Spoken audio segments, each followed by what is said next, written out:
On my son's 30th birthday, after I had spent $25,000 on his perfect celebration, he grabbed the microphone in front of 230 guests and called me human garbage. But what he didn't know was that I possessed evidence of his wife's affair with her personal trainer just 1 week before their wedding. I am Michael Harrison, 68 years old, and for decades I believed being a good father meant enduring anything for love. How wrong I was. Everything began years ago when my marriage to Patricia became a silent battlefield. From the time David was just 8 years old, running around our house in Chicago, Patricia started her ant-like work. Small, venomous comments whispered in our son's ear when I wasn't present. "Your daddy doesn't have time for you. He's always working," Patricia would tell him while fixing his hair each morning before school. "If he really loved you, he'd be home more." I would arrive from work at 7 in the evening, tired but always eager to play with David, help him with homework, be the father my own father never was to me.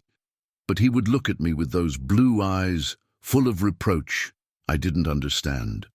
On weekends, when I proposed trips to the park or zoo, Patricia always had a perfect excuse. "David already has plans with friends," or "he's too tired from school." Years later, I understood these were calculated lies designed to create distance between my son and me. The situation worsened when Patricia and I divorced in 2015. David was 25 then, already an adult, but his mother's poison had taken effect for over a decade. During divorce proceedings, Patricia managed to convince David that I was responsible for everything, that I had abandoned the family for another woman. The truth was completely different. Patricia had asked me for the divorce after years of constant fighting and manipulation, but I kept trying. I continued paying for everything David needed, even after the divorce. His downtown Chicago apartment, $1,500 monthly rent, his private health insurance, $200 each month, an allowance of $2,000 so he could focus on his marketing career without financial stress. His car, a white BMW I gave him when he turned 26, his private university expenses, nearly $12,000 yearly for 4 years. Despite all this, every time I tried to get closer to him, David treated me with coldness. His visits were mechanical, obligatory. He would arrive at my house on Sundays, sit on the living room sofa for exactly 1 hour, answer my questions with monosyllables, then leave saying he had things to do. He never told me about his life, dreams, or problems. It was as if there was an invisible wall between us, built brick by brick with his mother's lies. In 2017, when David was 27, he met Sarah Mitchell at a young entrepreneurs conference in Boston. She was 24 and had just inherited her father's consulting firm, 3 offices across New England, with contracts serving major corporations, a solid business generating over $1 million annually. I remember the first time David spoke to me about her. It was a Sunday in March, one of those spring Chicago days where the sun warms but the breeze stays cool. We were on my patio, drinking coffee after another tense meal. "Dad, I've met someone," he said suddenly, and for the first time in years, I saw a spark of real excitement in his eyes. "Tell me about her," I responded, trying to hide my joy that he was finally sharing something personal. "Her name is Sarah. She runs a consulting company. She's very hard-working and ambitious," he said. Something about how he mentioned the business before any personal qualities made me feel a stab of unease. But I wanted to believe my son had found love. When Sarah came to dinner at my house for the first time 2 months later, I liked her immediately. She was polite, respectful, intelligent. She spoke about her plans to expand the family business with genuine passion. She treated David with apparent affection. During the following 3 years of their relationship, I became the unofficial financial grandfather. Years passed, and my relationship with David remained at that uncomfortable distance Patricia had so carefully cultivated. But in 2022, something began changing in my son's behavior. Subtle changes at first, then increasingly evident to someone who had observed him for nearly 3 decades. It was during one of our monthly dinners at my house, a Tuesday in February 2022, when I noticed the first sign. David arrived with a new Gucci bag, black with gold hardware that must have cost at least $300. When I asked about it, he said it was a small investment to feel good about himself. Investment? I asked while serving the pasta I had prepared especially for him. Son, a bag isn't an investment. Dad, you don't understand these things. It's important to project a good image, especially now that Sarah is expanding the company, he responded with a tone that seemed strange, as if repeating rehearsed words. That phrase stuck with me, especially now that Sarah is expanding the company. He hadn't mentioned love, happiness of being with her, or anything personal. Everything revolved around the business. The following weeks, I began paying closer attention. During our weekly phone conversations, David always directed discussion towards Sarah's business achievements. She signed a new contract with a transport company from Miami. She's thinking about opening a 4th office in Denver. The business is growing 20% this year. In April 2022, during a family barbecue at my sister Helen's house, I overheard a conversation that chilled my blood. David was talking with his cousin Rachel in the garden, thinking no one was listening. I had stepped onto the terrace to smoke my after-dinner cigar when I heard their voices from the other side of the hedge. "But do you really love her?" Rachel asked, who had always been direct as a bullet. "Rachel, love is a very romantic concept," David responded with a laugh that sounded calculated. "Sarah offers me stability, financial security. Isn't that what everyone looks for? Besides, when we get married, I'll be part of all this. The company is in both our names since last year." My hand trembled and the cigar fell on two. The tiles.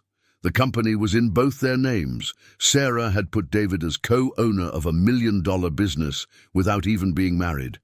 That wasn't love. It was pure manipulation. But what impacted me most was the cold, calculating tone with which my son spoke about the woman who was supposedly going to be his wife. There was no warmth, no genuine emotion. He spoke about her like someone discussing a business opportunity. That night, I couldn't sleep. I stayed awake in my bed, staring at the ceiling, remembering signs I had ignored. David's excessive spending had increased considerably in the last 2 years. Designer clothes, expensive beauty treatments, costly vacations, supposedly paid by Sarah, but which I suspected actually came from the company funds they now shared. I also remembered something more disturbing. In December 2021, David had begun talking about financial security obsessively. "Dad, it's important to have an economic cushion," he would tell me. "You never know when things might change." At the time, I thought he had matured, developed financial responsibility. Now I realized he was preparing his future at Sarah's expense. But it was his new routines that really set off all my alarms. In May 2022, David began mentioning he had a lot of extra work at the marketing agency where he worked. "Dad, lately I'm getting home very late, but we have several important projects." At first, I was proud of his work dedication. However, something didn't add up. One afternoon in June, I decided to stop by his office to invite him to dinner. It was Thursday, 7:30 in the evening, one of those times when he was supposedly working overtime. The receptionist informed me that David had left at 5 o'clock sharp, as always. That lie hit me like a punch. If he wasn't working late, where was he spending those hours? With whom was he passing that time he was stealing from Sarah and their relationship?